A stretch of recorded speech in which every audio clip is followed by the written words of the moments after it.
Hey everybody, what's going on? Serial Lover Jive here, and today I'm playing Entropia Universe.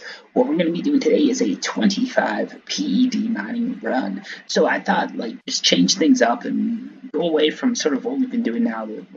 We have some mission? No, just token trader. Alright, sorry about that. So what I wanted to do is get away from some of the videos I've been doing recently where I'm just bashing on Entropia or getting into a specific point and just do a lazy days sort of just mining run where I run around, drop some stuff, and hopefully find some good areas. So right now, guys, I'm on Arcadia. As you know, I was doing Arcadia because I came here to trade my deeds in. Whole video about that. You guys saw it. If you haven't seen it, go check it out. I'm not going to talk about that anymore, so don't worry. Now, yeah, just figured I'd do a mining run. I knew this area was hot last time I came, so I figured let's try it out again. Drop 25 PUDs of probes and see what happens. I've dropped a few probes here today, and the loot wasn't too good, but I want to do this specific route here with you guys and see if maybe my luck's going to change. I probably lost about 50 PEDs today in this area. So definitely not the best area, but let's see. Ooh, that's a nice start to it. Getting a small right off the bat. Can't complain. Oh, there it is. It's hidden by the bush. Not bad. So yeah, what should we talk about today? I'm if you guys have any comments, any suggestions as far as what to talk about, please feel free to let me know. But since this is not Twitch, I'm gonna just jump right into it. And by the way, that's sort of a hook right there. See, I'm getting to be pro about this. If you guys don't know, I have a Twitch. I'm Serial Overdrive on Twitch, so check me out. And also, I stream almost every other day. You guys are going to catch a ton of Entropia Universe content. If you're looking for more videos to watch, there's hours and hours and hours of me just streaming and talking shit with people who are just watching the stream, right? Hanging out. So if you want to be one of those people and hang out, and hit that follow button on Twitch, and you'll catch me online one of these days. Otherwise, you can always go to Twitch and get some more content if you're looking for more stuff from me. Because I know some people like this. They like when I do these 25 PD runs and get that short little bit where it's more thought out, it's more planned. There's a lot less just dry, hanging space. And some people like it when they get a little bit of hanging space. And they can just sort of tune out, listen to a conversation, maybe pick up a few tidbits. It's up to you guys, but I figured let you know that's an option.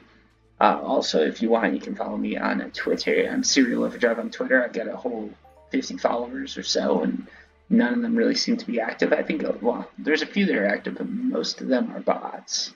I'm fairly certain, half of them at least are bots. Not because I had bots follow me, but because bots tend to just follow people randomly. And most of the time when I get followed on Twitter, it's from someone I haven't used Twitter in 10 weeks, and my phone's hey, you just got a new follower. Oh, I know who that is. That's not a person. Not that I have anything against the machine overlords, but, it'd be nice if they were a little more sentient and could interact with me and make me feel like I'm popular on Twitter. Anyways, enough of that. So what else is there? I've also got a Discord server, by the way, guys. If you're interested in that, just type Serial Overdrive Discord. There's a link on YouTube. You can probably go find the video.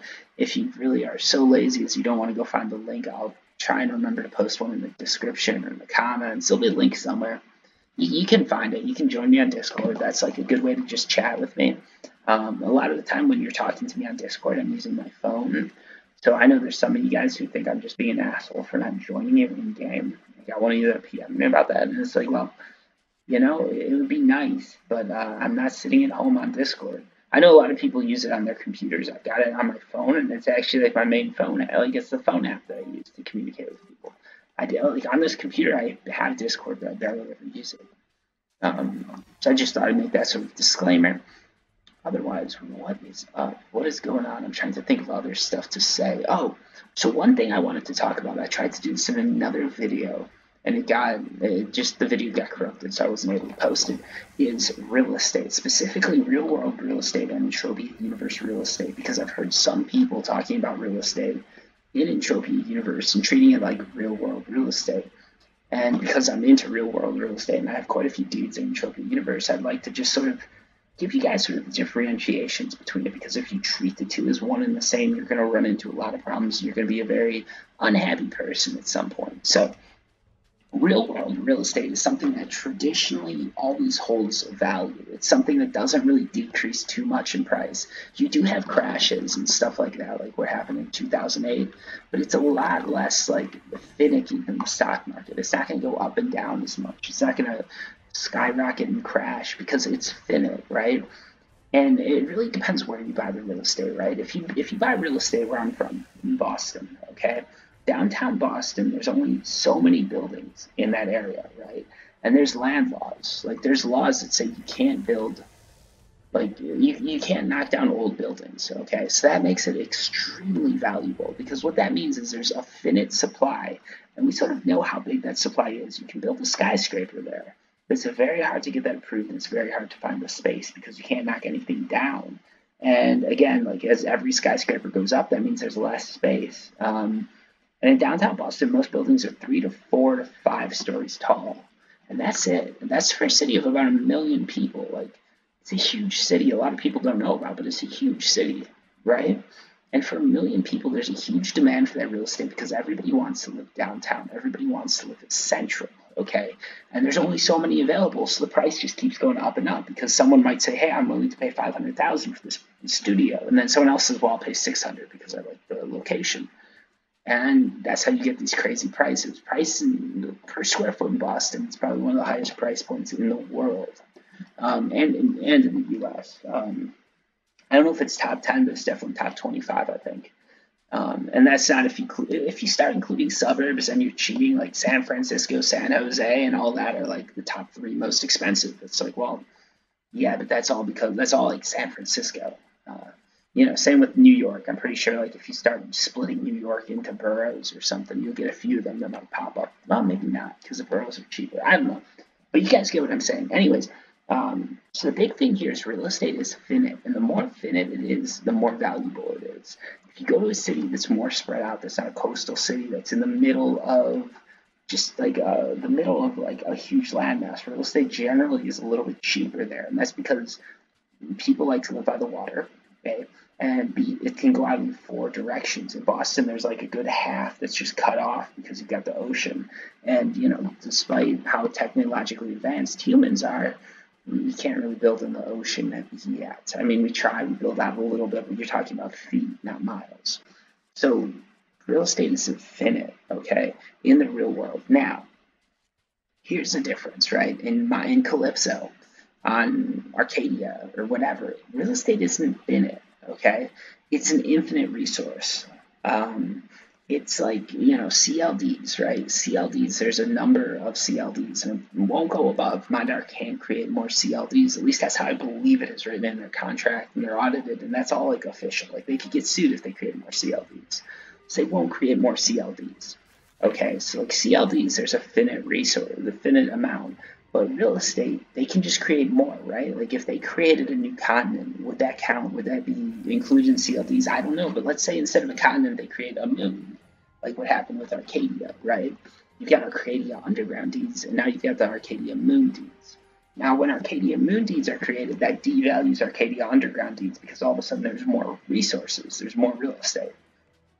And even if 1 or 2 players from Arcadia Underground go there, the Arcadia Moon isn't drawing new people in, it's just taking people from other places. So every time a new place comes around in Entropia Universe, anytime there's an update, the real estate's being devalued because there's just more of it out there. And there's more for people to do, and that means that each deed is bringing in less money. And deeds, that's what the value is in Entropia. Like the deeds bring in money, that's how they're valued.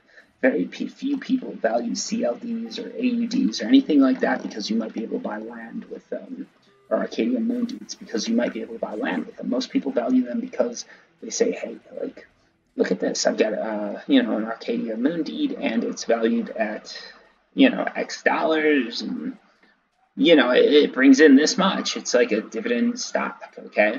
And now you also do have something, you do have like apartments and stuff like that, but again, it's not that high value because there's not that many of them. Also, Entropia Universe, ooh, that was a nice hit, 5.76. Also, Entropia Universe isn't governed by the laws of physics, believe it or not. Mindar could just build a 1,000,000-story apartment complex. They could build an apartment for every person in Entropia because it's just a database thing. They can increase those not infinitesimally, but they can increase them quite a bit. They can increase them more than anyone has a need for. Okay, so in Entropia Universe, real estate and land and everything like that is infinite. Now, if you owned real estate in a big area where people hang out a lot, if you own real estate in Twin Peaks, that gives it a little bit more value. But again, it's so easy for the developers just to change things and make it like people want to go here instead or there instead and make this area like a better one to hang out. And that is why Entropia real estate isn't really real estate. It's more like stocks, right? And it's not even like huge, like yeah, it's like stocks. I was gonna say it's not like a huge stock like GE, but I guess for Entropia purposes, it sort of is, right? A Calypso land deed has value based on the dividends. The dividends are fairly standard because everybody who plays the game stays in, like Calypso is sort of the main area. So CLDs are probably gonna stay about the same. Same with Arcadia Underground deeds. Arcadia Underground isn't gonna like take off in the next 5 years, probably. It might, but most likely it's gonna have the same amount of players it did now as it does in the future. Now, it might increase if the game amount increases, but percentage-wise, it's probably going to be about the same. And that's like a stock, right? Like the market percentage generally stays the same unless something big happens. So you've got to treat land deeds like a stock and any other thing, right? I used to be a big fan of investing in like Entropia guns and speculating. But again, speculating is very hard because Mindark can change the rules of the game. I speculated on some UNL weapons, and that would have been a horrible investment. Ooh, we got a nice little bit here. That would have been a horrible investment. Because here's the thing, right? Mindark can make another L gun that's just a little bit more eco, and the next one can be a little bit more eco. And Mindark actually does that to change things up and to help themselves. Because maybe they unbalance the economy somehow, and just making things a little bit more eco that balances out the economy. And there's just all these things going on, right? So like speculative investing is very hard because there's not a value that's held just by the laws of physics or anything like that. It's all done just by the Entropia universe. I view an apartment just like a speculative asset, right? You're hoping that might go up in value because maybe Entropia won't make more of them, but there's nothing stopping them from doing that. So like, I don't know if it makes sense or not, but I just wanted to get that out there because I heard a few people talking to me about it, and they're treating they talk like these deeds and everything like that is real estate. Like, well, the value can't go down because real estate, like the value traditionally doesn't go down. It's like, well, your facts are right, but I don't think your comparison is correct. And I just wanted to get that out there because I know some of you guys like you don't put a huge amount of money in, but there are some people that treat Entropia Universe like an investment. They treat it as part of their portfolio, which I wouldn't do. But if you want to do that, I want you to do it with all the correct facts.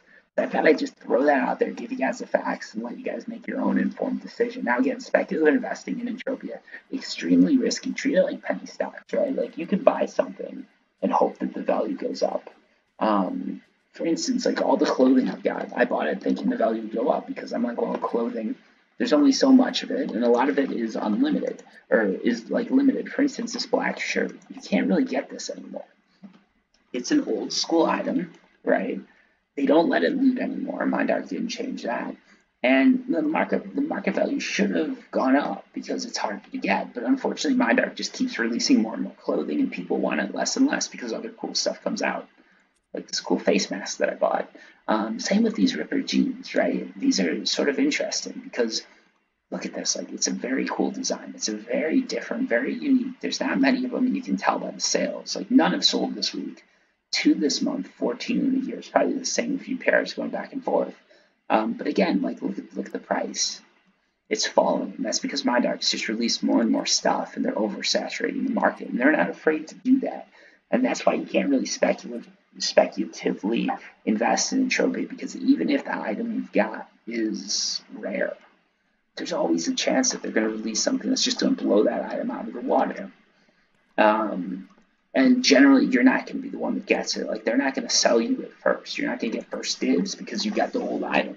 If you did, the old item would have some value to it because they'd say, hey, like if they came up to you and they said, hey, you got shadow armor, you spend maybe $10,000 to get it or some crazy amount, we're coming out with a limited shadow armor. Do you want to get 10 copies for, this price? We'll give you a special price because you're an owner. That would be cool. then that would give you some value to your shadow armor because people know your investment's a little protected. But Entropia's never offered that. They don't do that. And it's their right. They're completely in the right of doing it. I just want to make sure you guys know what you're getting into before you get in too deep. Anyways, guys, let's add up these totals because I know you've been waiting for this. So we started off with 25 PEDs. We hit a pretty big hit right here. If you look at this gas, 54 PEDs of gas stone. You probably mined like 30 of those to 40 of those just from that one hit. So total on that run, we came out with 67.26 PEDs. For those of you wondering, I was up around here when I hit that big claim. So definitely worth checking out. If you guys aren't in Arcadia, I definitely recommend checking it out. And yeah, sort of that's the video. I hope this made sense. I hope I wasn't wasting any time, and I hope that you guys sort of got a semblance of where I stand on the issue and can make up your own mind. Because I don't want to dictate how you invest or how you play the game. I just want to help you guys make informed choices. Anyways, thank you so much for watching, and until next time, peace.